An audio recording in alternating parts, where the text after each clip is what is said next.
O Panzetti irá mediar esta live de hoje, que terá a participação do Dr. Fernando Cruz, médico, nosso vice-presidente de formação de atletas do CBC, e do Rafael Westrup, presidente da Confederação Brasileira de Tênis e membro do Comitê Olímpico da Federação Internacional de Tênis.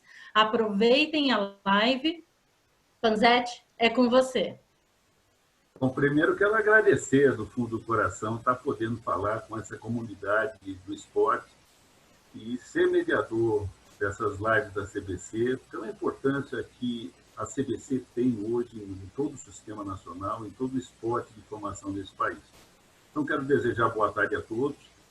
Sejam todos bem-vindos à live da CBC de hoje. Eu sou Humberto Panzetti e farei a mediação, né, dessa live, dessa primeira live, com pessoas extremamente importantes e que possam estar contribuindo em muito nesse momento difícil com o esporte nacional. Nós sabemos a importância da história do Comitê Olímpico Brasileiro de Clubes para o esporte nacional. Vale ressaltar que nesse ano, e aí uma importância muito grande, eu parabenizo a todos, a CBC comemora 30 anos de história de atuação direta no esporte nacional. O Comitê Brasileiro de Clubes, para aqueles que não sabem, integra o Sistema Nacional do Desporto e tem como missão formar atletas olímpicos e paralímpicos por meio dos clubes, que é, sem sombra de dúvida, dentro dessa manifestação de formação, uma das mais importantes dentro do nosso sistema. O foco no desenvolvimento dos próximos grandes nomes do esporte. E hoje a CBC ela trabalha diretamente na formação e está centralizada em 3 grandes eixos principais. O primeiro é a coordenação dos campeonatos brasileiros de interclubes, que são os CBIs, de várias modalidades olímpicas e paralímpicas, a modernização e atualização dos parques esportivos, que é muito importante para dar estrutura ao treinamento dos atletas, e eu acho que, assim, uma das mais nobres, que é o oferecimento de equipes técnicas, para que a gente possa fortalecer o conhecimento dentro desses nossos atletas e futuros grandes campeões olímpicos e paralímpicos. Para isso, hoje nós vamos estar falando com o Fernando Cruz, que é vice-presidente de formação de atletas do Comitê Olímpico, Comitê Brasileiro de Clubes, o qual eu tenho uma honra muito grande de conhecer, médico pediatra, coach, palestrante, com pós-graduação em administração hospitalar pela PUC Rio Grande do Sul, pós-graduado em regulação do SUS pelo Hospital Sírio-Libanês de São Paulo, MBA em liderança e inovação de gestão na PUC Rio Grande do Sul, e teve como seus principais cargos exercidos presidente da Sociedade de Ginástica Porto Alegre, 1867, a Sojipa, que fez grandes campeões, que tem uma importância de peso nesse cenário esportivo, vice-presidente do Conselho Deliberativo da Sojipa, diretor de Relações de Interclubes da Pena Clube, presidente do CSI, da Confederação Brasileira de Clubes, presidente da Fundação Sojipa de Comunicações, que tem em um dos braços a Faculdade Sojipa de Educação Física. Doutor, é muita coisa e o senhor, além de tudo, uma das pessoas que mais compreendem o sistema clubístico desse país. Boa tarde, como que o senhor está? Boa tarde, Panzetti, é uma satisfação estar participando dessa live. O Comitê Brasileiro de Clubes está patrocinando, então é com grande satisfação que nós estamos aqui para debater, juntamente com o Rafael, um dos nossos parceiros aí já de longa data, para discutir os principais temas, então, dessa atualidade, nesses tempos tão atípicos, né, que nós estamos vivendo e que afetam a todos nós, e consequentemente o esporte, é claro. É isso.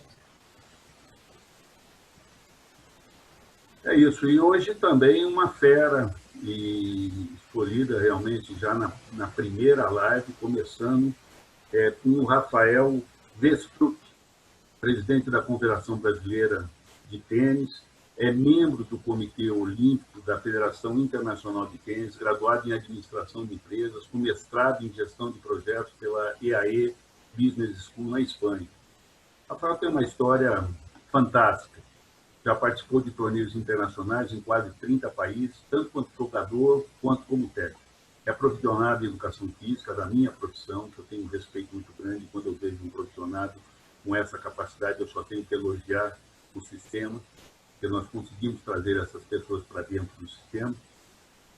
Se tornou o primeiro técnico brasileiro a receber o certificado de coach nível 3 da Federação Internacional de Tênis, em 2009, da Espanha. Quer dizer, uma pessoa que já lá atrás era uma das que lideravam a grande informação sobre o tênis do Brasil.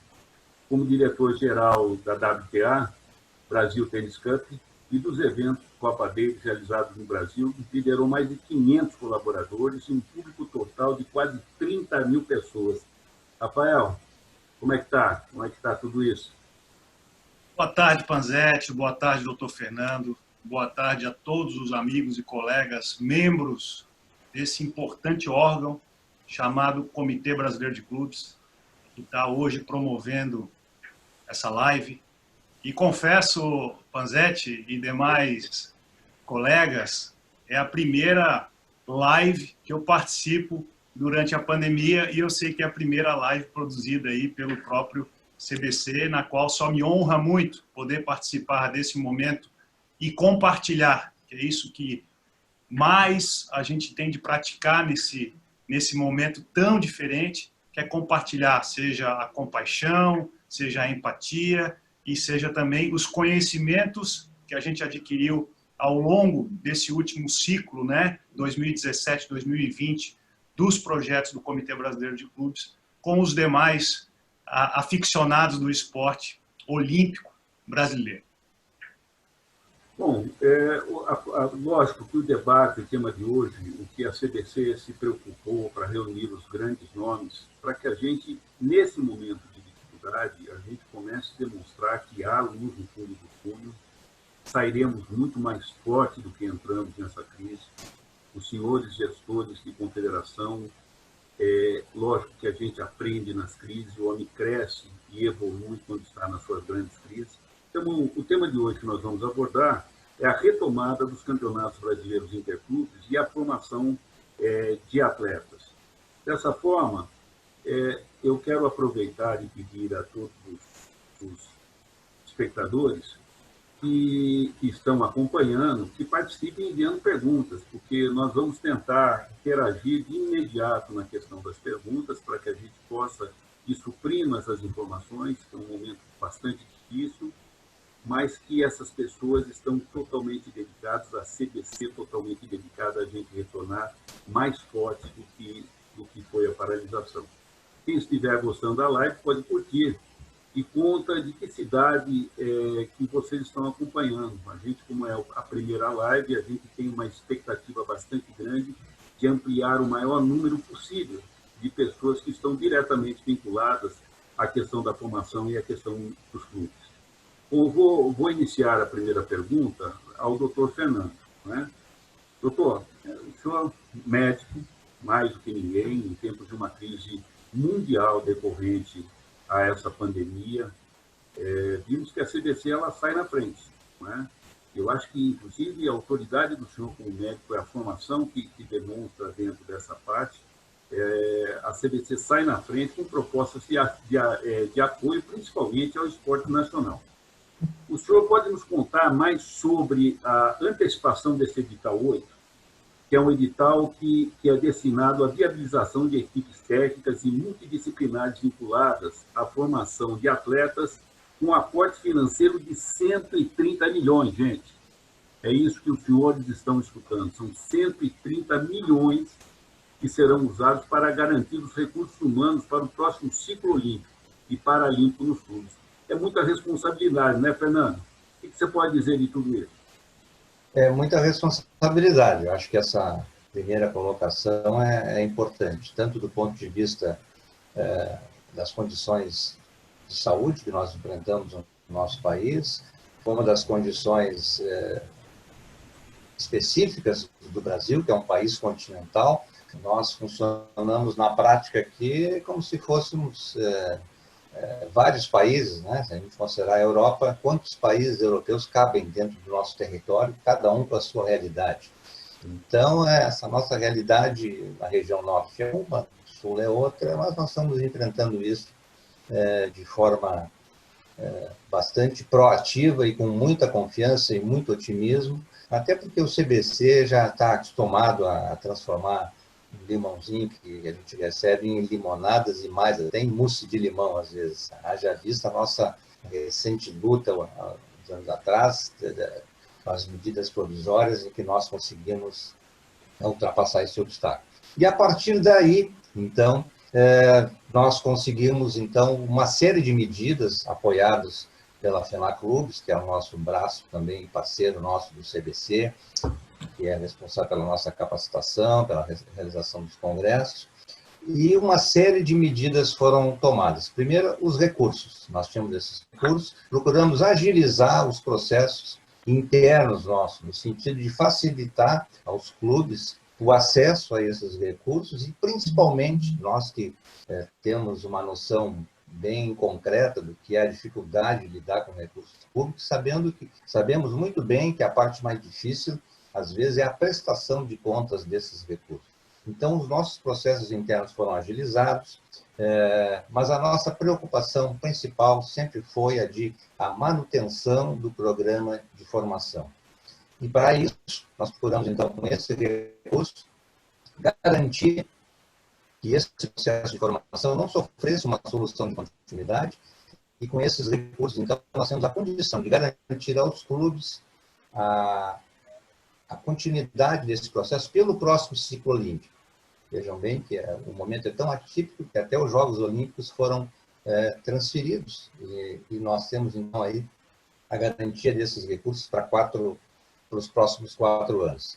Além disso, também, amparados por essa nova legislação mais ágil, nós aumentamos a nossa velocidade nos nossos processos, com segurança jurídica e com critérios técnicos, mas conseguimos também flexibilizar mais para os clubes a utilização desses técnicos. Ele pode usar em várias modalidades, podemos usar nas categorias principais. Nós criamos também a possibilidade da contratação de um técnico de desempenho, que é uma coisa importante, tanto para o CBC tanto com os clubes. Nós somos avaliados não apenas pela maneira como utilizamos os recursos, mas também pelos resultados que nós obtemos pela aplicação desses recursos.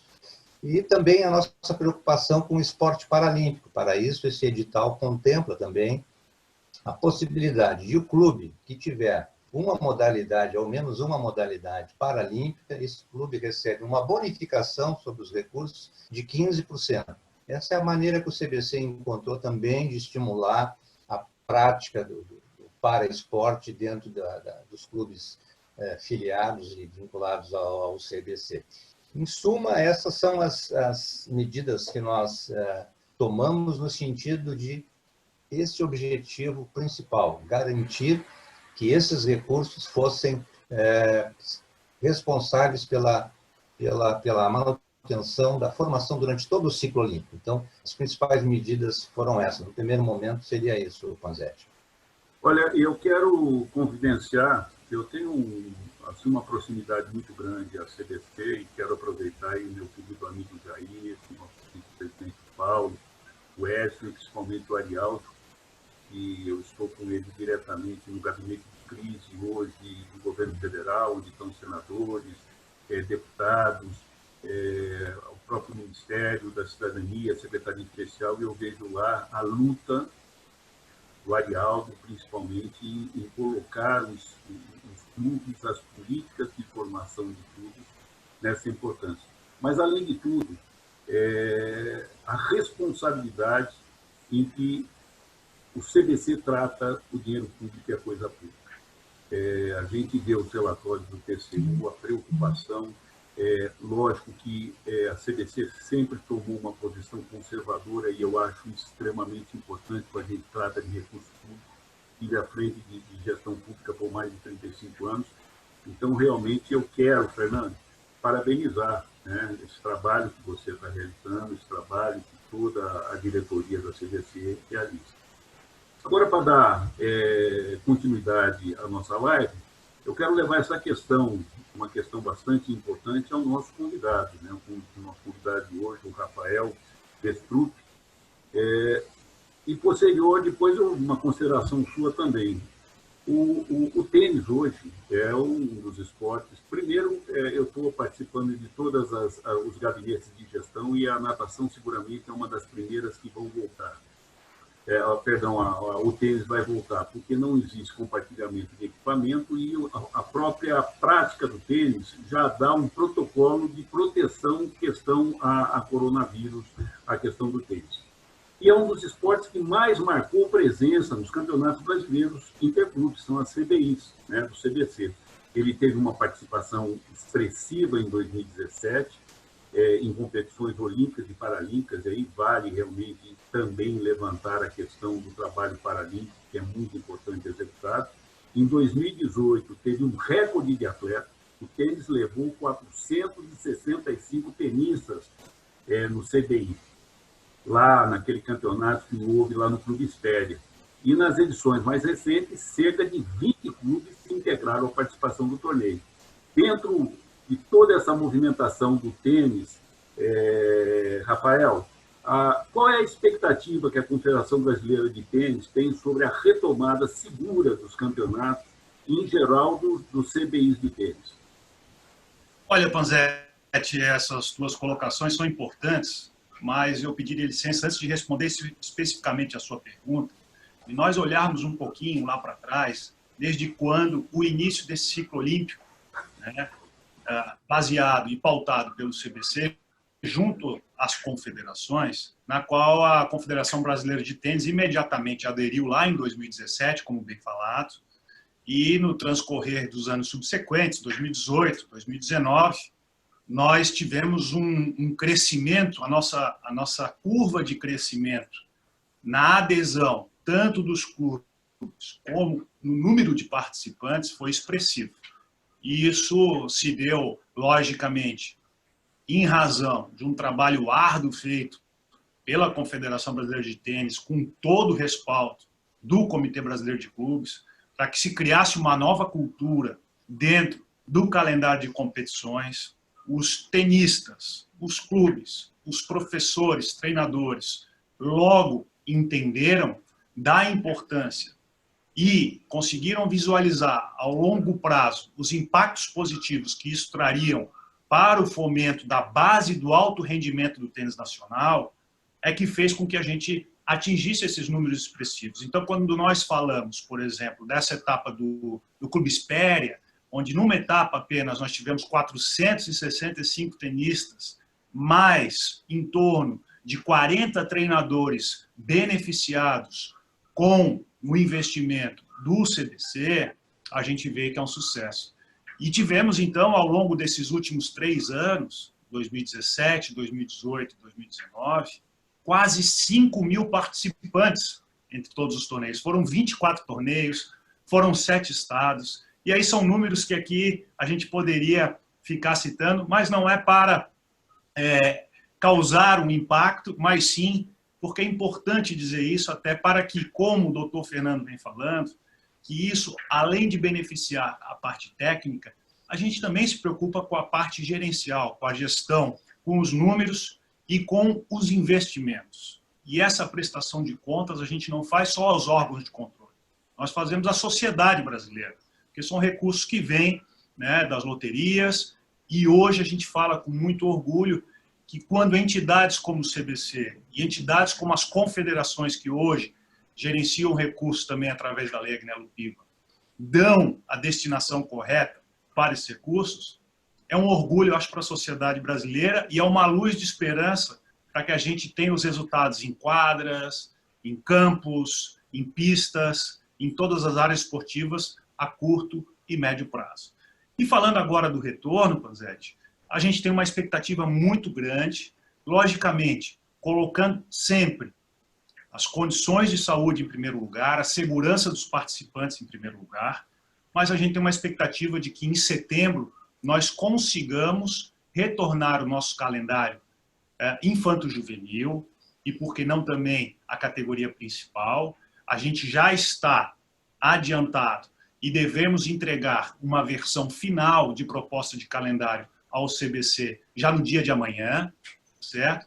E isso, claro, sempre esperando as definições das esferas de governo federal, dos governos estaduais e dos governos municipais. A Confederação Brasileira de Tênis, assim como o CBC, tem total zelo, né, por todos os agentes envolvidos e sempre seguindo os protocolos preliminares dos agentes de saúde, seja locais, sejam estaduais, ou seja, o federal. Eu quero, Rafael, aproveitar aqui esse espaço e primeiro parabenizar, né, porque eu sei do seu trabalho, eu vejo na comunidade esportiva as pessoas quando falam de você, da sua responsabilidade na gestão, das suas atitudes de gestor, da sua preocupação no uso da coisa pública. Então, não é rasgação de seda, mas isso que eu estou dizendo é que muitas pessoas, e a gente está vendo os resultados na dupla, alguns resultados importantes aí que estão surgindo de novo, e o tênis brasileiro voltando ao espaço que sempre mereceu.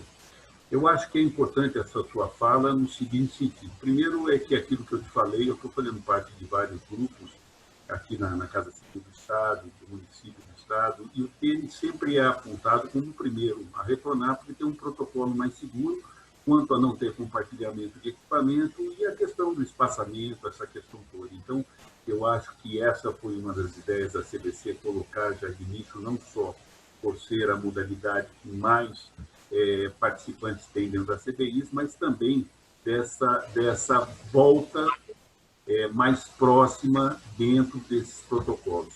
Eu queria também escutar, Fernando, o que você tem para dizer a respeito aqui da posição do nosso presidente, do Rafael Destruc, sobre as posições do tênis?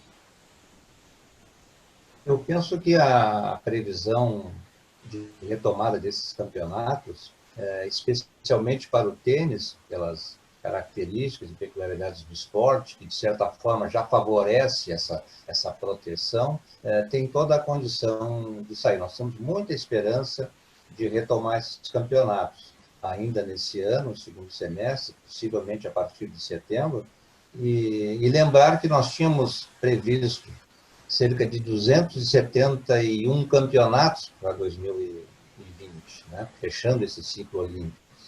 E nós temos aí uma pretensão e uma esperança, mais que pretensão, uma esperança de conseguir realizar em torno de 90, 95 competições, e certamente o tênis é um candidato muito forte a ser o precursor dessa retomada, pelo falado já das características.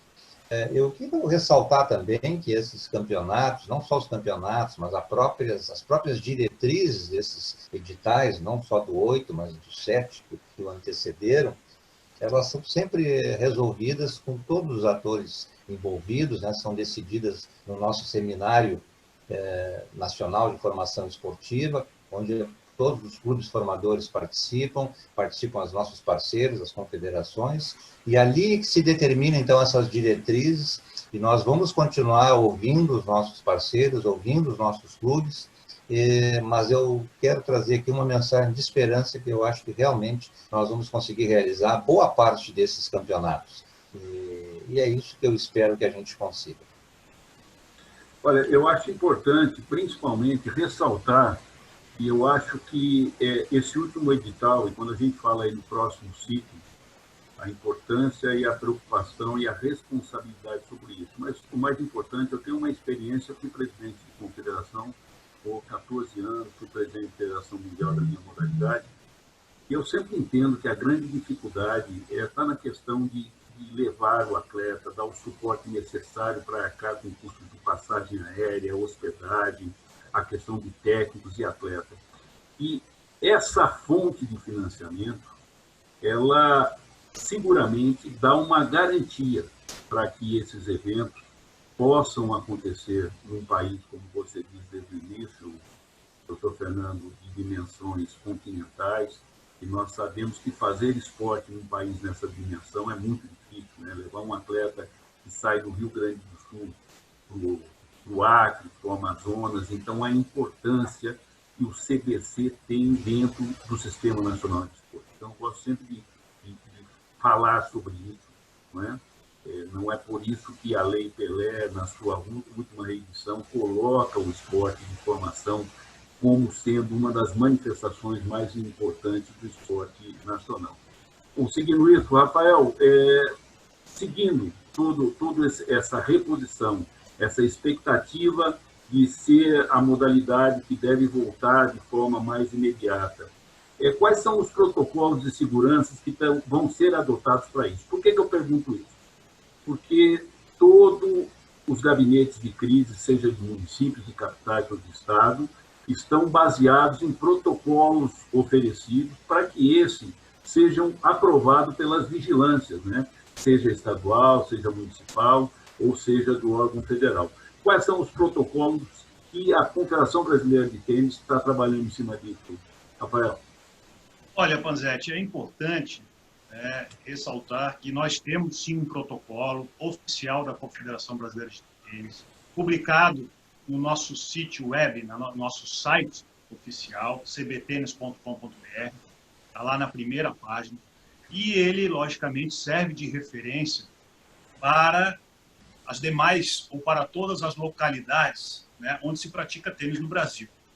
Ele não é uma invenção do presidente Rafael, ele foi construído dentro de um ambiente técnico, um ecossistema profissional que se tem aqui na Confederação, e também em troca de informações com a Confederação Sul-Americana de Tênis, com a Federação Internacional de Tênis, onde a gente chegou a uma redação final. Esse protocolo está publicado. Logicamente, como tu mesmo falaste, Panzetti, a gente tem uma facilidade, se a gente pode chamar entre aspas, porque o esporte, a modalidade de tênis, ele é praticado numa quadra que tem em média 700 metros quadrados, né, por 2 jogadores na modalidade simples, logicamente por 4 jogadores na modalidade de duplas, mas o protocolo ele indica então 2 jogadores por quadra, com todo distanciamento, né, que natural da própria modalidade. Numa quadra de tênis, um jogador não esbarra no outro, não é um esporte de contato físico, existe uma rede separando cada lado da quadra. Então, alguns dos indicativos que eu posso resumir aqui são aqueles básicos para todo e qualquer cidadão: distanciamento mínimo aí de 2,5 metros, o gel constante, a máscara, né? E aí algumas especificidades que eu vou contar até como uma curiosidade, porque muitos questionaram, viu, Panzetti, uma das ferramentas essenciais para a prática do tênis é a bolinha de tênis. Então, a propagação do vírus, coronavírus, através da bolinha de tênis, já que a raquete é um item totalmente pessoal. Cada um tem a sua raquete e não troca de raquete. Mas a bolinha, sim, em determinado momento, né, o Rafael pegou na bolinha de tênis, quando jogou para o Dr. Fernando, ele foi, na hora de juntar a bolinha, pode ter juntado a mesma bolinha. Então, uma curiosidade, tá, que lá pela década de 1950, 1960, nos Estados Unidos, o layout das quadras nos Estados Unidos é um layout onde foram construídas sempre uma quadra ao lado da outra, sem muro de divisória. Então, para facilitar, e as bolinhas de uma quadra e outra, quando caíam, né, na quadra 1, e a bolinha da quadra 1 caía na quadra 2, por exemplo, e para que essas bolinhas não se misturassem, as bolinhas originalmente já vêm de fábrica numeradas.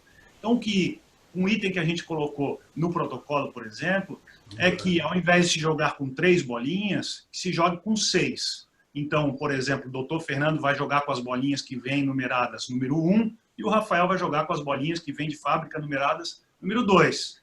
Então, o Dr. Fernando só vai jogar e só vai, na hora de sacar, utilizar as bolinhas número 1, e o Rafael só vai tocar com a mão nas bolinhas número 2. Isso já inibe praticamente a quase zero a possibilidade de contágio através das bolinhas. E aí tem outros itens lá que, como eu falei, é totalmente público, mas a gente preconiza para que o atleta chegue justo na sua hora de jogo, ou seja, não fique circulando no clube ou na academia de tênis ou na área periférica das quadras de tênis. Logo que termina a sua partida, já retorna para casa, ou seja, não fica ali esperando que o próximo chegue para ter qualquer tipo de contato. Então, é algumas das medidas que nós inserimos na redação de protocolo, que, de novo, www.cbtênis.com.br, você pode ter o acesso. E aí eu digo mais, que é muito importante frisar, Panzetti, que eu peço licença, que nós temos 27 unidades federativas no Brasil, nós temos 27 estados,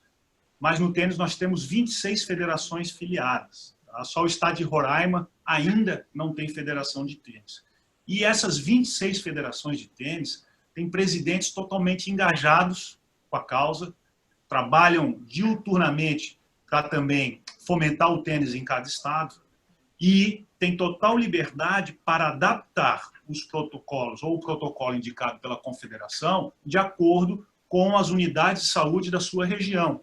Como eu disse, cada local tem a sua peculiaridade, mas nós desenhamos, nós escrevemos um pilar principal, um escopo protocolar para que sirva de referência, de baliza e que também está sendo executado pelos presidentes de federações estaduais de tênis.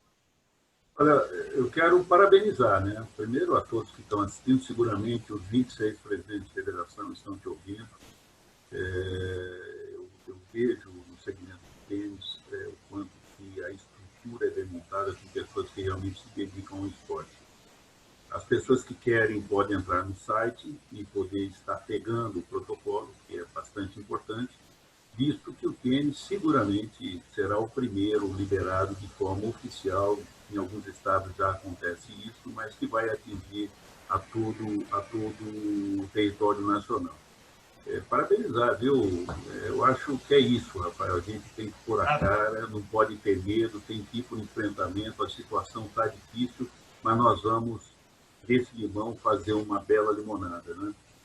Mudando um pouco de assunto, eu quero falar sobre... Deixa eu interromper um segundo. Já temos uma pergunta aqui. Temos mais de centenas de pessoas aqui acompanhando com a gente. Parabéns, um abraço a todo mundo aí, hein? Posso inserir uma pergunta, aproveitando aqui o gancho do Rafael, o presidente Rafael, tem aqui uma pergunta da Cláudia Santos. A Cláudia Santos tem 2 filhos, atletas. Ela é um de 13 anos e um de 9 anos, que estão acostumados a jogar nos campeonatos da CBT. Agora, com o mais velho, usando também os incentivos pelo CBC. E estão todos ansiosos e tem aqui uma pergunta.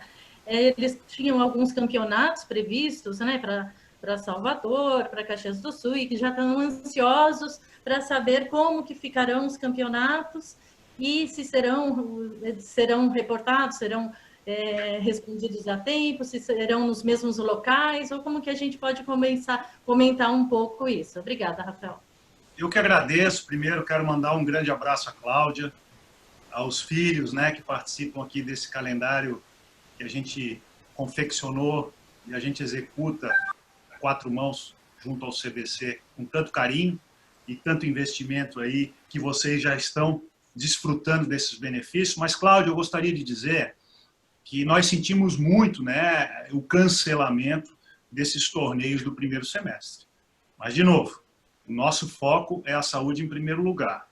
Para o segundo semestre, para essa expectativa de retorno que nós temos para setembro, né, e diante de um cenário de decisões heterogêneas a nível de esferas de governo, seja do federal, que é diferente de muitos estados e, consequentemente, diferente de muitos municípios, para definir os locais, nós ainda precisamos esperar mais um pouco de uma decisão mais sólida das regiões, das cidades, dos municípios, dos estados, para que então nós direcionemos a execução de determinado campeonato brasileiro interclubes nesses locais que a gente tenha segurança de saúde e segurança jurídica também para fazer o amparo para que tudo transcorra, para que os seus 2 baixinhos aí, os seus 2 filhos, possam competir na mais alta escala de segurança, tanto de saúde como jurídica. Portanto, qualquer sinalização que eu lhe dê agora, ou para todos que estejam nos assistindo,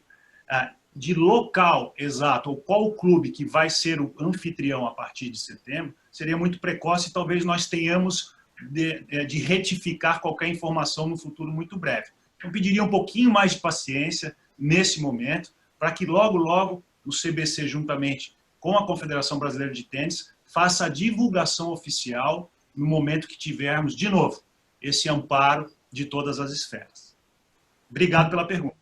Presidente, imagina nessa quarentena esse monte de atleta nessas categorias menores com uma energia explodindo, uma vontade de voltar, aí você vê as mães que também não vem a hora de poder o retorno, essa moçada pôr a energia aí em prática. Panzetti, eu sou pai também, eu tenho 2 filhas maravilhosas e a mais novinha, ela gosta de praticar tênis e a gente vê que é um sofrimento, por exemplo, as medidas, né, de Florianópolis, onde hoje a gente tem a Casa do Tênis Brasileiro, que é a sede da Confederação Brasileira de Tênis aqui na Avenida Beira-Mar Norte. As medidas agora elas se tornaram mais restritivas. O tênis tinha voltado à prática, inclusive as quadras aqui da Confederação Brasileira, da Federação Catarinense de Tênis, elas estavam liberadas há mais de 45 dias para as aulas, logicamente dentro das medidas protocolares indicadas pela Confederação. E agora, na última quarta-feira, ontem, um decreto municipal determinou que as atividades esportivas, né, tirando a pesca, né, ou o surf, estão proibidas agora de acontecer. E eu vejo o olhinho, né, os olhinhos da minha filha mais nova, aquele brilho que tinha toda vez que ia para a escolinha de tênis, aí fica um pouquinho mais opaco. Então, assim como a Cláudia, mãe dos meninos aí, somos todos pais que queremos logo, né, que tudo volte ao normal e que a gente possa estar fazendo o que a gente mais gosta, que é praticar esporte. Vamos lá, bola para frente. Bom, vamos falar sobre os eventos exclusivos de formação de gestores e o fortalecimento do segmento turístico, que é extremamente importante. E aí a primeira Semana Nacional dos Clubes, que vai ser da FENACLUB, que compõe a Conferência Nacional de Gestores de Clubes e o Congresso Brasileiro de Clubes, além do 6º Seminário Nacional de Formação Esportiva do CBC.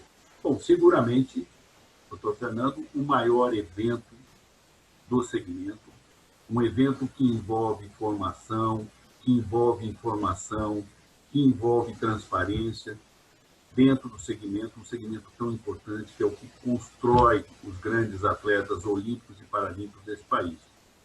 Qual a importância disso, doutor Fernando? Essa importância é fundamental, né? O nosso parceiro, a FENACLUBES, que nos dá esse suporte de capacitação com esses eventos técnicos e científicos. E esse ano atinge uma dimensão maior ainda, porque estamos falando de 30 anos da fundação da então Confederação Brasileira de Clubes, que veio a se transformar no Comitê Brasileiro de Clubes. Tanto é que essa data da fundação da Confederação, por força de lei, é hoje considerado o Dia Nacional dos Clubes.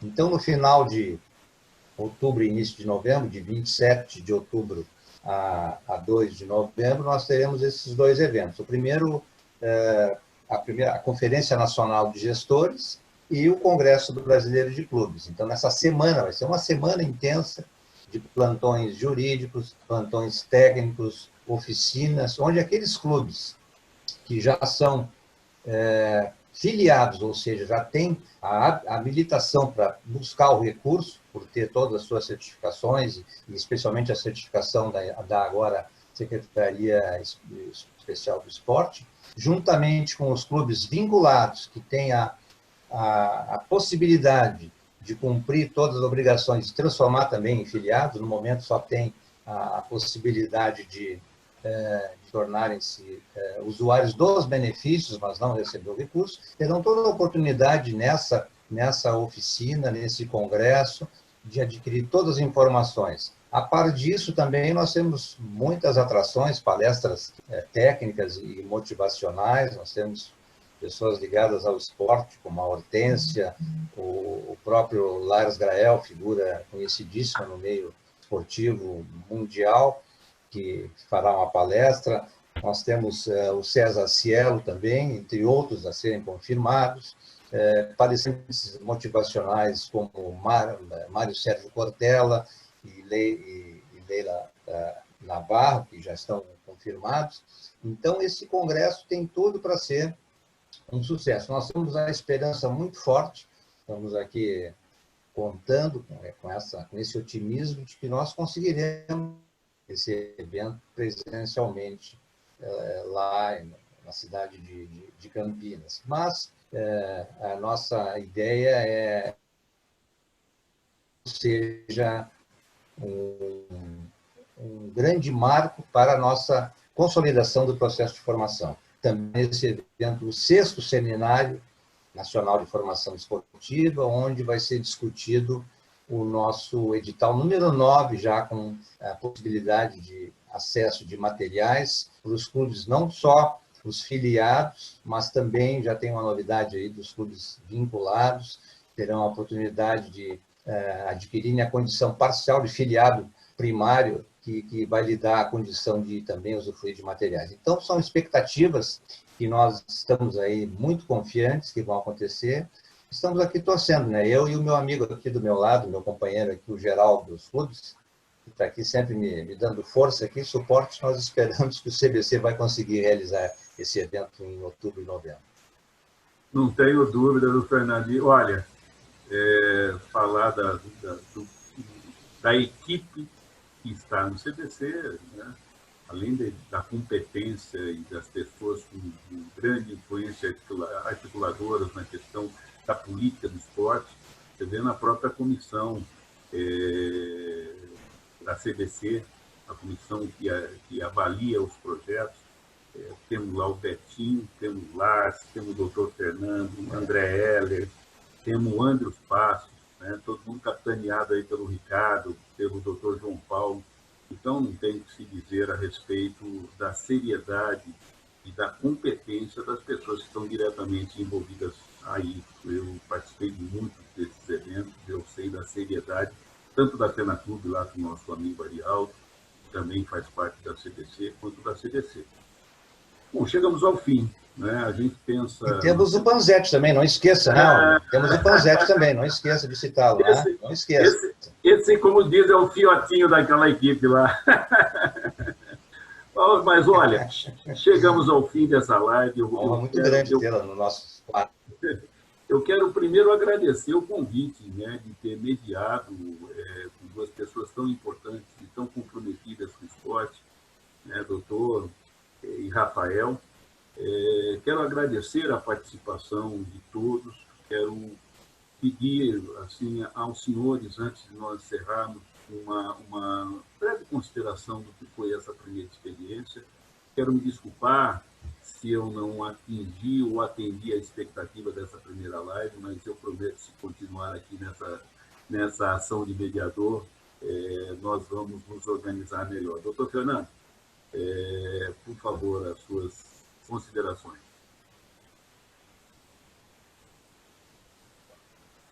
Bem, agora sim, com uma certa licenciosidade poética, eu diria que eu, como médico há 40 anos, sempre pensei que eu trabalhava com saúde.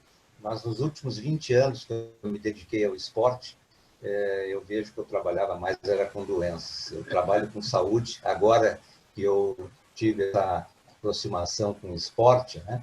E dizer do meu grande otimismo que isso tudo nós vamos vencer isso, o meu otimismo tanto como médico e especialmente como gestor do esporte, eu acho que nós vamos passar por isso tudo, né?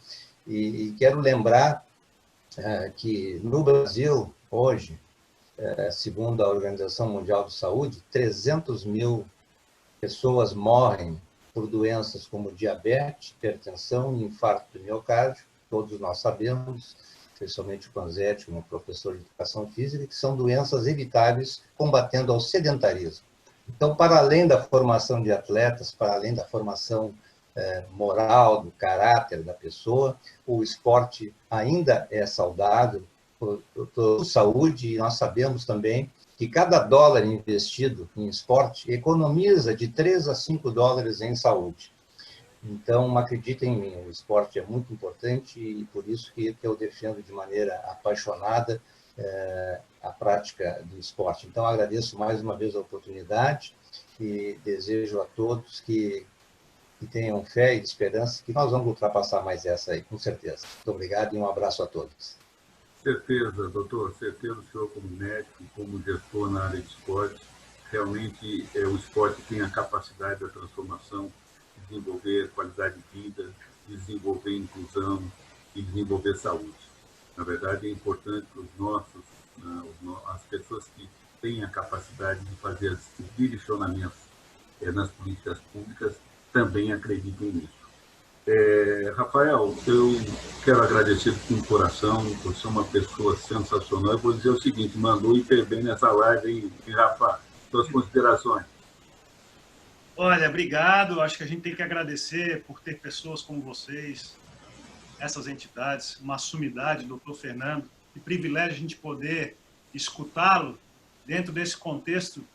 Problema de saúde mundial, a gente tem um doutor aqui podendo falar conosco e compartilhar suas experiências.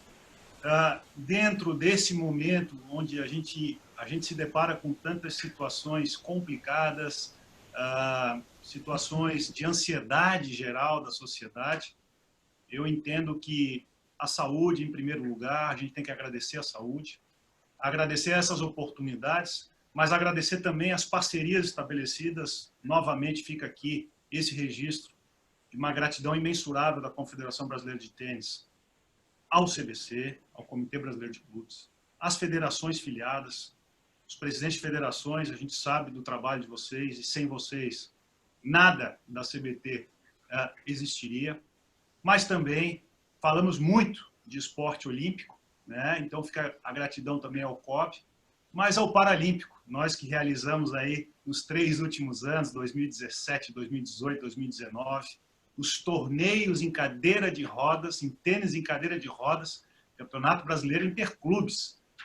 Mas isso também não aconteceria, nós não teríamos tenistas em cadeira de rodas se não fosse o CBC, mas se não fosse o Comitê Paralímpico Brasileiro, onde fica aqui uma mensagem de muito carinho e de muita admiração ao nosso presidente Misael Conrado, na qual nós nos identificamos muito em como gestionar, gerenciar entidades. Então, e aos nossos colegas, amigos de confederações, que eu tenho certeza que muitos que ainda não estão participando por uma razão ou outra, logo estarão aderindo também ao sistema e conseguindo fazer investimentos venais na base do alto rendimento, nas categorias principais olímpicas e paralímpicas. Muito obrigado e fico sempre à disposição. Para mim foi uma honra e um prazer fazer essa primeira live. Deixa eu falar ainda um pouquinho antes. Eu acho que é importante também a gente fazer esse agradecimento, né, ao Comitê Olímpico, ao Paulo Vanderlei, ao Misael. Você sabe que aqui é tanta gente fera dentro da CBC que nós temos o Andrew Passos, que é presidente do Comitê Paralímpico Internacional, na nossa comissão. Então, deixa só... Muito bem lembrado, Paulo Vanderlei, presidente do COB, Andrew Passos, que é uma pessoa extremamente qualificada, é um orgulho para o Brasil hoje como presidente do Comitê Paralímpico Nacional, um orgulho para todo e qualquer brasileiro que gosta de esporte. Andrew Passos é um orgulho para a gente. E ele está assistindo, viu, Rafa? Ele está assistindo. É isso. Regiane. E vamos lá. Agradecemos, então, a todos os espectadores que acompanharam esta live.